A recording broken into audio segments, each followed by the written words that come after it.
तो वो एक छत्तीसगढ़ी फिल्म बना रहे हैं मयारू गंगा बोल के। मैंने कहा अच्छा, अरे ओ सर, मैं तो पैकिंग भी नहीं करके आई थी सर।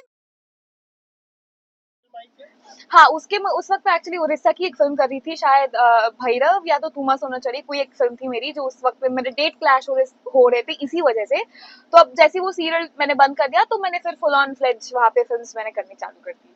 छत्तीसगढ़ी का रूप कैसे हुआ, कब हुआ? वही जब मैं उड़िया फिल्म कर रही थी, मेरी दीपू द डांसर मेरी पहली फिल्म थी वहाँ की, उसी टाइम पे मतलब जो रवि किनागी सर थे, जिन्होंने मेरा मुझे पहला ब्रेक दिया था बंगाली में एज अ चाइल्ड आर्टिस्ट, उनके जो असिस्टेंट थे वो उड़िया थे, मतलब उड़ीसा से थे वो।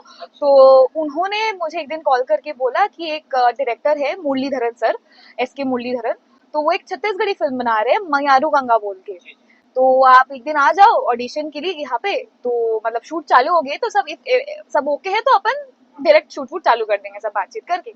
तो मैं आई यहाँ पे, और फिर उस दिन शायद मन और लवली इन लोगों का सब शूट चल रहा था उस दिन। मैं आई सेट पे, एस के मुरलीधरन सर से मैं मिली, अपन बात बात किए और सीन वीन को लेके थोड़ा डिस्कस किए, और फिर तुरंत वो मुड़ के बताया कि चलो उसको मेकअप पे बिठाओ। तो मैंने कहा अच्छा, अरे ओ सर, मैं तो पैकिंग भी नहीं करके आई थी सर, मैं तो सिर्फ एक दिन का सोच के आई थी। तो फिर वहां से फिर मेरे पापा घर वापस गए, सब पैकिंग वैकिंग कर, तो मतलब वहीं से मतलब डायरेक्ट मैं अपन ने शूट चालू कर दिया उस फिल्म के लिए, मयारू गंगा। छत्तीसगढ़ी में भी आपने काफी धूम मचाई। अब हम्म। साउथ में तो आपने किया ही है। जी अब सुनने आया कि आप सात समंदर पार भी जाने वाली है, जी उसके बारे में हम जानना चाहेंगे। जी जी जी, हर आर्टिस्ट के मन में वो अच्छा रहता है कि वो एक ब्रेक मिल जी जाए ताकि वो क्लिक कर जाए। जी जी। तो फाइनली टचवुड मुझे वो मिला है ब्रेक, एंड नेक्स्ट मंथ ही मेरी इस मूवी की शूटिंग है। साउथ की फिल्म है, पैन इंडिया होगी मोस्ट प्रोबेबली, अनटाइटल्ड है, अभी टाइटल फिक्स नहीं जी हुई जी। है।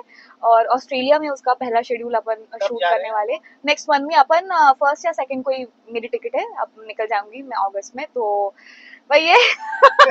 Wish me luck. वाकई में कमाल की जी। बात है। अच्छा, हमने आपके में एक गुण देखा है और हम्म। लोगों से सुना है कि आप डायरेक्शन में भी रुचि रखती हैं, हाँ, तो तो उसके बारे में जी एक्चुअली ना बचपन से मुझे लिखने और पढ़ने का बहुत शौक था, हाँ, मैंने मतलब सुना है कि आई, डायरी में लिखती हैं अभी भी हाँ आप। हाँ, मैं जर्नल्स लिखती हूँ, प्लस मैंने एक आध, व्हेन आई वाज लाइक, मैं 14 या 15 साल की थी, तो मैंने अपनी पहली बुक ऐसे ही, मतलब उस टाइम पे जैसी जो जी जैसे हो सकता है बन सकता है, मैंने एक जी। बुक लिखी थी मेरी। तो मेरे बचपन से वो एक इच्छा थी, वो एक उस क्रिएटिव जोन में मैं थी कहीं ना कहीं। जी जी। तो अभी फिलहाल के, अब चूंकि मैं इतने सालों से इस इंडस्ट्री में हूँ, जी और इतने मतलब भिन्न भिन्न प्रकार के डायरेक्टर्स के साथ में काम कर चुकी हूँ, एक्सपीरियंस कर चुकी हूँ, ऑन फील्ड एक्सपीरियंस कर चुकी हूँ, कि हर डायरेक्टर का काम करने का तरीका अलग होता है, जी। हर फिल्म की एक्सपीरियंस अलग होती है। तो उसी सबको ऑब्जर्व करके, लेके, सीख के बहुत कुछ मैं सोच रही हूँ कि फाइनली, क्योंकि मेरी वो भी एक मेरा पैशन है, डायरेक्शन मुझे करना है, वो भी एक चीज, तो सोच रही हूँ वो भी एक कर लेते हैं अपन, एक इसका मूवी कोई अभी। कोई प्लान है, कब तक है, क्या है, हाँ पाइपलाइन अभी, में बातें पूरी अभी? हाँ पाइपलाइन में अभी एक्चुअली फिलहाल मेरी स्टोरी है, मैं लिख रही हूँ स्टोरी को।